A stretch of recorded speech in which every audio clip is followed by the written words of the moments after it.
আমি সঞ্জয় কর্মকার সঞ্জয়ের সঙ্গে কিছুক্ষণ ইউটিউব চ্যানেলে সকলকে জানাই স্বাগত। এখনকার প্রতিবেদন, প্রধানমন্ত্রীর অপমান মানে দেশবাসীর অপমান, সেই সঙ্গে দেশেরও অপমান। এই নিয়েই কথা বলবো, কিছুক্ষণ আলোচনা করব কিছুক্ষণ। আপনারা জানেন যে ককরোচ পার্টির আন্দোলনে কেন্দ্রীয় শিক্ষামন্ত্রী ধর্মেন্দ্র প্রধান ইস্তফা দিয়েছেন এবং নিট প্রশ্নপত্র ফাঁসের প্রতিবাদে ককরোচ পার্টি বিক্ষোভ দেখিয়েছে, প্রতিবাদ জানিয়েছে যন্তর মন্তরে।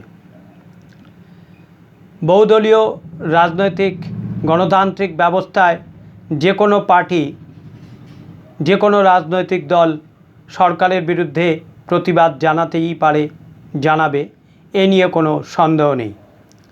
আন্দোলন হবে, সে নিয়ে কোনো সন্দেহ নেই।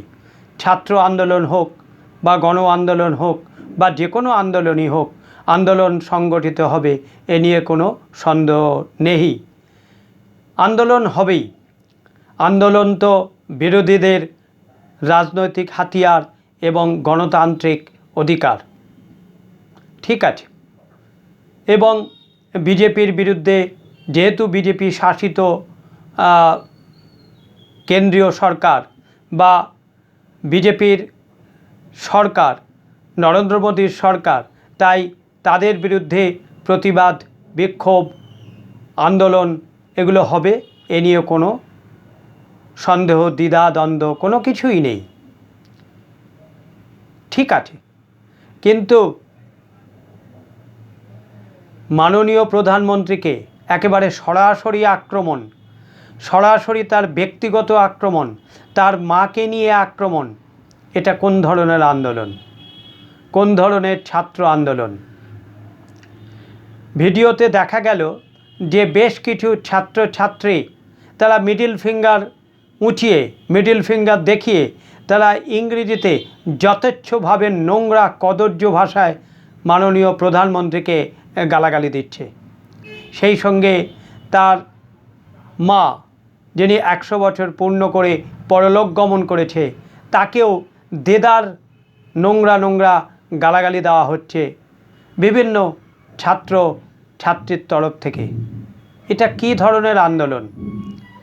নরেন্দ্র মোদীর মা কি বিজেপির কেন্দ্রীয় সদস্য ছিলেন? মাননীয় নরেন্দ্র মোদীর মা কি বিজেপি শাসিত কোনো রাজ্যের মুখ্যমন্ত্রী ছিলেন? মাননীয় নরেন্দ্র মোদীর মা কি বিজেপি রাজনৈতিক দলের প্রতিষ্ঠাতা ছিলেন? কোনোটাই নয়। তিনি রাজনীতি থেকে শত যোজন দূরে ছিলেন, তথাপি তিনি মাননীয় প্রধানমন্ত্রীর মা হওয়ার সুবাদে তাকে যথেচ্ছভাবে নোংরা নোংরা গালাগালি শুনতে হলো। এ কোন আন্দোলন? এ কোন ছাত্র আন্দোলন? এ কোন দেশের ছাত্র? এ কোথাকার ছাত্র?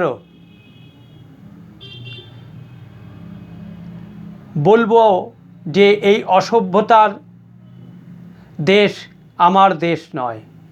এই অসভ্যতার উল্লাস মঞ্চ আমার দেশের কোনো মঞ্চ নয়। এই অসভ্যতার দেশ আমার দেশ নয়। এই অসভ্যতার উল্লাস মঞ্চ আমার দেশের কোনো মঞ্চ নয়। যারা মিডল ফিঙ্গার দেখিয়ে কদর্য ভাষায় ইংরেজিতে গালাগাল দিলেন, তারা ইংলিশ মিডিয়ামে পড়া ছাত্র। তারা ভেবেছিলেন যে যেহেতু তারা ইংরেজি মিডিয়ামে পড়েন, ইংরেজি মাধ্যমে পড়েন, তাদের কথা কেউ হয়তো অনেকেই বুঝতে পারবে না, বা তারা এক বিশেষ শ্রেণীর ছাত্র বা নাগরিক। তাই কি এই সব যারা মিডল ফিঙ্গার দেখিয়ে কদর্য ভাষায় ইংরেজিতে নোংরা নোংরা খিস্তি খেউর করলেন, এবং যেসব ছাত্র জামা খুলে একেবারে বিভিন্নভাবে অঙ্গি ভঙ্গি করে নোংরা খিস্তি মারলেন, তারা কি বাড়িতেও এরম করেন?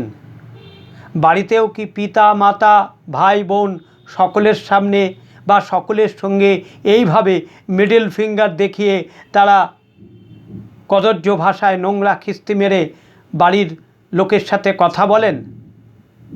ঠিক জানি না, প্রশ্ন রইল। সেই সঙ্গে প্রশ্ন রইল যে তাদের পিতামাতা তাদের কি শিক্ষা দিয়েছেন যে একজন বয়স্ক মাননীয় প্রধানমন্ত্রী তার চেয়ারটাকে অসম্মান করে তাকে খিস্তি দেওয়া এবং সেই সঙ্গে তার মাকেও যথেচ্ছভাবে গালাগালি দেওয়া, দেশকে গালাগালি দেওয়া, দেশ ও মাতৃকাকে গালাগালি দেওয়া। এ কোন ধরনের উচ্ছৃঙ্খল ছাত্রছাত্রী আন্দোলনে নেমেছিল? এরা হয় অসুস্থ ছাত্র, নয় অবৈধ ছাত্র।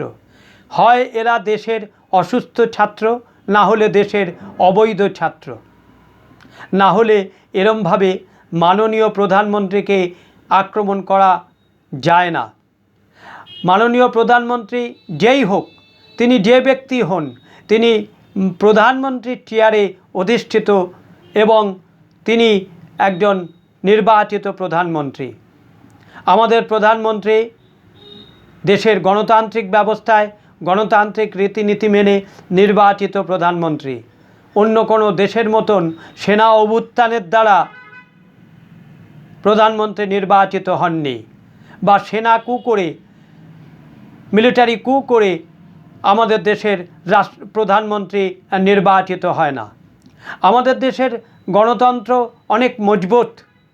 1947 সাল থেকে এখনও পর্যন্ত ভারতবর্ষের সমস্ত প্রধানমন্ত্রী গণতান্ত্রিক ব্যবস্থায় জনতার রায়ে নির্বাচিত প্রধানমন্ত্রী, অন্য কোনোভাবে প্রধানমন্ত্রী হননি। তাহলে সেই প্রধানমন্ত্রীকে এভাবে কদর্য ভাষায় আক্রমণ করা কেন? কোন উদ্দেশ্যে? কী কারণে? কিছু রাজনৈতিক দল আপনাদের সঙ্গে ছিল বলে? কিছু রাজনৈতিক দলের সাহায্য পেয়েছিলেন বলে? একটা ভিডিও দেখলাম যেখানে একজন ককরোচ পার্টির সমর্থককে দিল্লির মেট্রো স্টেশনে জনতা উত্তম মধ্যম দিয়ে গণধোলাই দিচ্ছে মাননীয় প্রধানমন্ত্রীকে কদর্য ভাষায় গালাগাল দেওয়ার জন্য। আপনারা নিশ্চয়ই অনেকেই দেখেছেন এই ভিডিও।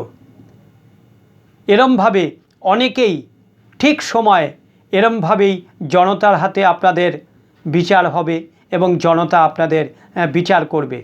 আপনারা ভাববেন না যে আপনারা এভাবে পার পেয়ে যাবেন। মাননীয় প্রধানমন্ত্রী তিনি যথেষ্ট সহানুভূতিশীল ছিলেন আপনাদের দাবি দাওয়ার সঙ্গে। আপনাদের দাবি দাওয়া কেন্দ্রীয় সরকার মেনে নিয়েছে। কেন্দ্রীয় সরকার আপনাদের সঙ্গে বৈঠকে বসেছে, আপনাদের সঙ্গে আলোচনায় বসেছে। আপনারা ধৈর্য ধরতে পারতেন, অপেক্ষা করতে পারতেন, আলোচনা আরও দীর্ঘায়িত করতে পারতেন। আন্দোলনে যাবেন অথচ গ্রেপ্তার হবেন না, তাই কখনো হয়? অনেকেই গ্রেপ্তার হয়েছে। এমার্জেন্সি যখন জারি হয়েছিল, ইন্দিরা গান্ধী যখন 1975 26শে জুন, খুব সম্ভবত 26শে জুন মাসে এমার্জেন্সি জারি করেছিলেন, তার বিরুদ্ধে প্রতিবাদে নেমেছিল ভারতবর্ষের আপামর জনসাধারণ এবং নেতৃবৃন্দ। অনেককেই তখন জেলে পোড়া হয়েছিল, বহু নেতাকে জেলে ভরা হয়েছিল। তারা গ্রেপ্তার হয়েছেন, গ্রেপ্তার বরণ করে জেলে গেছেন। কিন্তু তারা নোংরা ভাষায়, কদর্য ভাষায় ইন্দিরা গান্ধীর পিতাকে গালাগালি দেননি। এটাই পার্থক্য, আন্দোলনের পার্থক্য। আপনাদের আন্দোলনের সঙ্গে বৃহত্তর গণ আন্দোলনের এই পার্থক্য। আপনারা যা করেছেন তা কহতব্য নয়। হয়তো কেউ বলতে পারে কিছু ব্যক্তিই বা করবে কেন? যারা এই আন্দোলন ডেকেছিল তারা দায়িত্ব নেয়নি কেন? তারা এই কর্মকাণ্ডের দায়িত্ব নেবে না কেন? তারা আন্দোলনের সুফল নেবে অথচ কুফলটা তারা বলবে আমরা জানি না, তাই কখনো হতে পারে? ধর্মেন্দ্র প্রধান পদত্যাগ করেছেন, তাই নিয়ে আপনারা উল্লাস করছেন, নৃত্য করছেন, অথচ মাননীয় প্রধানমন্ত্রীকে যারা গালিগালাজ দিয়েছেন তাদের চিহ্নিত করে আপনারা পুলিশকে ধরিয়ে দিলেন না কেন, বা দিচ্ছেন না কেন? এটা তো আপনাদের দায়িত্ব, এটা আপনাদের নৈতিক দায়িত্ব যে আমরা এই আন্দোলন চাইনি। যারা এই রকম নোংরামো করেছে তাদের আমরা চিহ্নিত করে পুলিশের হাতে তুলে দিচ্ছি। আপনারা আবার উল্টে বলছেন যে কাউকে যেন ধরা না হয়। ভারতবর্ষের প্রধানমন্ত্রীকে গালাগালি দেওয়া হবে, ভারতবর্ষের প্রধানমন্ত্রীর মাকে গালাগালি দেওয়া হবে, ভারত মাতাকে গালাগালি দেওয়া হবে, দেশের নেতৃবৃন্দকে গালাগালি দেওয়া হবে কদর্য ভাষায়, আর সরকার নীরব হয়ে বসে থাকবে এবং তারা কিছু রাজনৈতিক দলের কাঠের পুতুল হয়ে থাকবে। এটা তো কাম্য নয়। যাই হোক, সময় একদিন বলবে যে কি হবে, ভবিষ্যৎ বলবে কি হবে, কিন্তু এটার তীব্র নিন্দা করছি। তার কারণ মাননীয় প্রধানমন্ত্রীর চেয়ারকে অসম্মান করা যায় না। মাননীয় প্রধানমন্ত্রীর চেয়ার বা মাননীয় প্রধানমন্ত্রীকে অসম্মান করা কাম্য নয়। তবু ভাষার বাক সংযম থাকা দরকার। কিন্তু যেসব ব্যক্তি মিডল ফিঙ্গার দেখিয়ে ইংরেজি ভাষায় যথেচ্ছ নোংরা নোংরা গালিগালাজ করেছেন তা কহতব্য নয়। তারা এই আন্দোলনের সঙ্গী হয়েছিল, সাথী হয়েছিল, এটা ভেবে অবাক লাগে। এই ছাত্রছাত্রীরা জাতির ভবিষ্যৎ কিনা আমার খুব সন্দেহ আছে। এরা জাতির ভবিষ্যৎ নাকি জাতির অন্য কোনো কিছু? যারা দেশের শিষ্টাচার না মেনে একেবারে নোংরা ভাষায় প্রধানমন্ত্রীকে আক্রমণ করে, তারা কতটা প্রকৃত ছাত্র এ নিয়ে যথেষ্ট সন্দেহ থাকে এবং প্রশ্ন থাকে। দেখা যাক আগামী দিনে কি হয়। ভবিষ্যৎ বলবে যে আপনাদের পার্টির ভবিষ্যৎ কি হবে, আপনাদের পার্টির আন্দোলন কি হবে। পাঞ্জাবে প্রশ্নপত্র ফাঁস হয়েছে, কর্ণাটকে প্রশ্নপত্র ফাঁস হয়েছে এবং ভারতবর্ষের বিভিন্ন সময় বিভিন্ন রাজ্যে প্রশ্নপত্র ফাঁস হয়েছে। তা নিয়ে আপনারা নীরব। কেবলমাত্র নিটকে নিয়ে আপনারা হৈ হৈ করছেন এবং বিজেপি গভর্নমেন্টের প্রতিবাদ করছেন। আপনারা কি সিলেক্টিভ প্রতিবাদী? আপনারা কি সিলেক্টিভ আন্দোলনে যুক্ত? আশা করি এর উত্তর আপনারা দেবেন। যাই হোক, আবার বলবো, দেশের প্রধানমন্ত্রীর অপমান মানে দেশবাসীরও অপমান এবং ভারতবাসীরও অপমান। এই অপমান কাঙ্ক্ষিত নয়, কাম্যও নয়। যে ভাষায় কথা বলা হয়েছে তা অত্যন্ত লজ্জাজনক এবং ভীষণ বাজে। যাই হোক, এখনকার প্রতিবেদন এখানেই শেষ করলাম। সবাই ভালো থাকবেন, আমার চ্যানেলটিকে লাইক করবেন, সাবস্ক্রাইব করবেন, এ বিষয়ে আপনাদের মতামত প্রদান করবেন। নমস্কার।